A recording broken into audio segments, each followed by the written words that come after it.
Assalamualaikum to Dr. Faiza. So this is the presentations on online interview season and virtual industrial visit to Petronas Chemical Fertiliser Kedah by Group 4. Introducing the members from Group 4. The first one is me, Muhammad Hafiz bin Muhammad Zari. Next one is Muhammad Ahmad Daniel bin Afarifin. Next is Cik Sofia Kristina binti Cik Muhammad Suhaimi. Next is Tira binti Abdul Malik. And the last one is Nurul Aina Najwa binti Ruslan. So this presentation basically consists of introduction, objective, process flow diagrams, discussion on the equipment in process flow diagrams, the occupational safety and health, problem and solutions, and the last one is conclusions. Hi, my name is Tira, and I'll start off with the introduction. The company that we have interviewed is a Malaysian urea production company called Petronas Chemicals Fertiliser Kedah, Sdn Bhd, and is known as a subsidiary of Petronas. The company is located in Gurun, Kedah, and is known for its petrochemical manufacturing that mainly produces granular urea for the use in local and also foreign agricultural industries. For the study, we are honored to be given a chance to interview Encik Muhammad Zulhelmi bin Muhammad Jailani, the Executive of Production at the Production 1 Department of Petronas Chemicals Fertiliser Kedah, Sdn Bhd, on the 30th of December 2024, as it provides us with an in-depth understanding of the operational dynamics in the company and also helps to expand our knowledge as chemical engineering students. Next, the objectives of this study are to first gain exposure by finding and contacting the industry related to our course and interviewing the experienced engineer.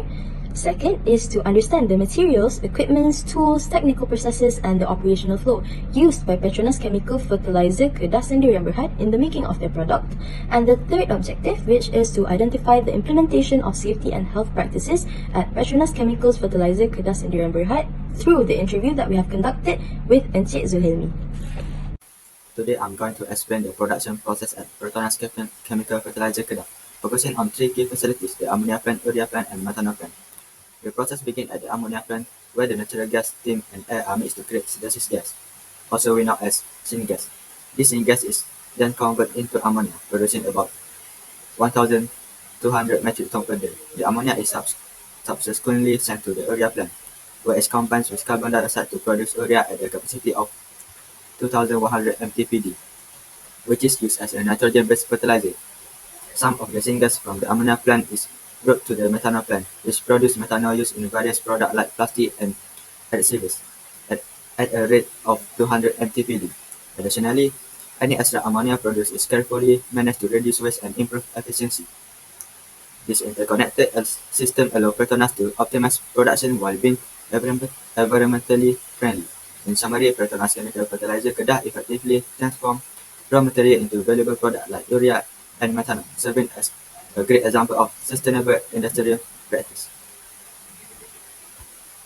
The production of ammonia and methanol from natural gas is an efficient and sustainable process that involves several key steps. It begins with desulfurization, where harmful sulfur compounds are removed from natural gas to protect the equipment. The clean gas is then mixed with steam and heat in a primary reformer to create synthesis gas, a mixture of hydrogen, carbon monoxide, and carbon dioxide. Next, air is added in a secondary reformer to provide nitrogen, which is essential for ammonia production. The syngas undergoes reaction in the high temperature and low temperature shifter to generate more hydrogen while converting some carbon monoxide into carbon dioxide. This captured CO2 is then sent to the urea plant, demonstrating resource recycling. The purified syngas is compressed and directed to an ammonia converter to produce ammonia, which is cooled and stored for use. Meanwhile, part of the syngas is diverted to a methanol plant, where it is converted into methanol after removing any leftover carbon dioxide. This integrated approach not only maximizes the production of valuable chemical but also minimizes environmental impact by transforming CO2 into useful product, showcasing a smart and responsible industry system. Next, I will talk about discussion on the individual equipment in PFD or PNID ammonia and methanol plant. So there is around 12 equipment in this process, but we just choose 5 important equipment to talk about. First is primary reformer. It used to convert methane from natural gas into synthesis gas by reacting methane with steam at high temperature using a nickel catalyst. This is the first step in producing hydrogen for ammonia and methanol synthesis. Second is secondary reformer. It used to compress methane conversion and add nitrogen from air to the gas stream. This nitrogen is essential for ammonia production in the Haber process. Third is high and low temperature shift converter. It used to increase hydrogen production by converting carbon monoxide into carbon dioxide and hydrogen through the water-gas shift reaction. This step also reduces harmful carbon monoxide level to protect downstream catalysts. Next is ammonia converter. It combines hydrogen and nitrogen at high pressure and temperature using an ion catalyst to produce ammonia, which is widely used in fertilizer and industrial applications. Lastly is methanol reactor. It used to convert synthesis gas into methanol over a copper zinc oxide catalyst at moderate pressure and temperature. Methanol is used as a fuel additive, solvent, and chemical feedstock. This unit forms the backbone of ammonia and methanol production, which contributing to efficient and high quality output.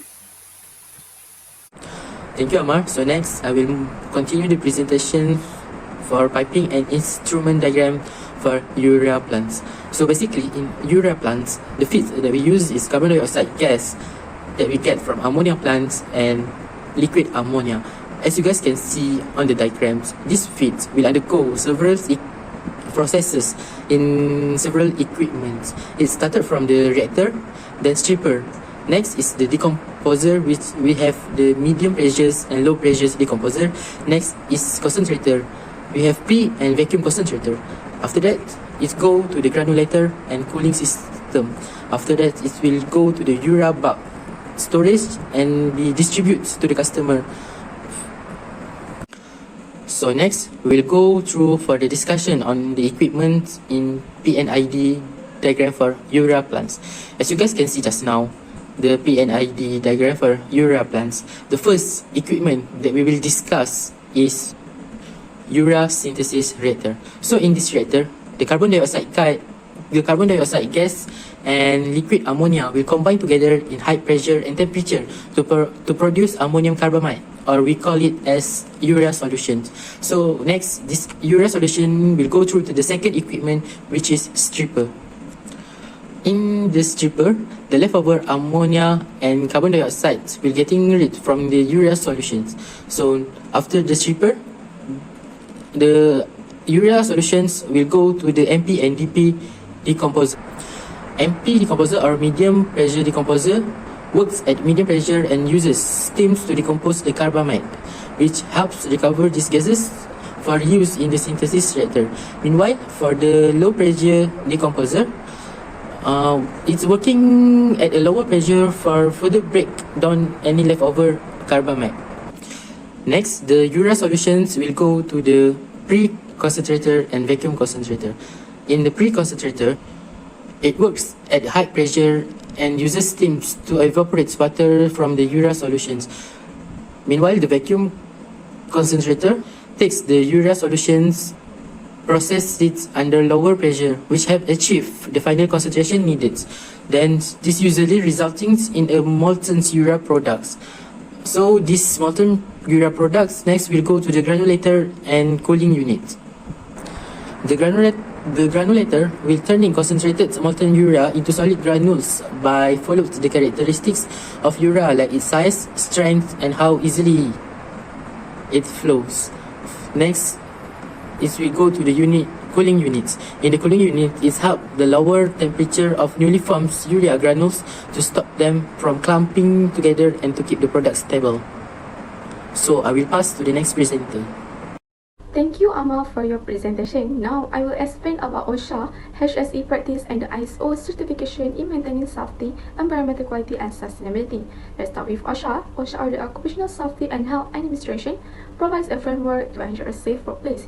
The company prioritizes workplace safety by reducing risks such as toxic chemical exposure, equipment malfunction, and fire hazard, which helps prevent accidents and protect employees. Additionally, hazard communication is a key part of OSHA practices, ensuring workers have access to updated safety data sheet and clearly labeled chemicals to understand the risks they face. Personal protective equipment is selected based on specific risks, regularly inspected, and replaced to maintain its effectiveness. Lastly, OSHA Process Safety Management (PSM) helps the company identify and address hazards related to handling chemicals, ensuring safety protocols are strictly followed. Next, let's move on to Health, Safety, and Environment, or HSE practices. The main focus of HSE is accident prevention, which is achieved through rigorous assessment, emergency drills, and adhering to strict safety protocol to prepare workers for potential hazard. HSE also ensured the protection of surrounding communities and the environment by managing waste effectively, controlling harmful emission, and maintaining air and water quality. Additionally, the company emphasized sustainability by optimizing energy use and conducting regular audits, ensuring operations are resource efficient and environmental friendly. Now, let's look at the company ISO certification, which reflects its commitment to safety, quality, and sustainability. First, ISO 14001:2015 is an environmental management system. This certification helps the company manage its environmental responsibilities systematically, reduce emissions, and minimize its impact on the environment. Second, ISO 45001:2018 is an occupational health and safety management system. It ensures that the company provides a safe working environment, protect employees from risk, and reduce workplace hazard. Third, ISO 9001:2015 is a quality management system. This certification ensures consistent product quality, meets customer expectations, and improves operational efficiency. Here is an example of an ISO certificate. These certifications are internationally recognized and highlight the company's dedication to excellence. It strengthens customer trust and enhances operational efficiency. So, we can conclude that OSHA and HSE practices supported by certification like ISO play a critical role in ensuring safety, environmental sustainability, and high-quality operation. Thank you. That's all from me. I will pass to the next presenter. Thank you, Aina, for the great explanation. Now, I'm here to discuss the problem and solution identified in Petronas operation, particularly in safety, production efficiency, and also equipment integrity. Firstly, safety is a top priority, but challenges remain. Over the years, Petronas has faced accidents due to human error, equipment failure, and unsafe conditions. The evidence is where 31 fatalities in 1998, 13 in 1999, and also 17 in 2000. Petronas recorded 4 fatalities in the same year, which is involved fires and electrocution. So to address this, the engineer advised using the Unsafe Act Unsafe Condition UAUC platform, which already exists for employees to report and discuss safety concerns. And also to prevent this, our team is introducing frequent safety training sessions that emphasize risk management and hazard identification as well as peer-to-peer safety audit. So this collaborative approach can significantly reduce accidents and create a safer work environment. Secondly, production face imbalance with 80% of goods exported and only 20% used domestically.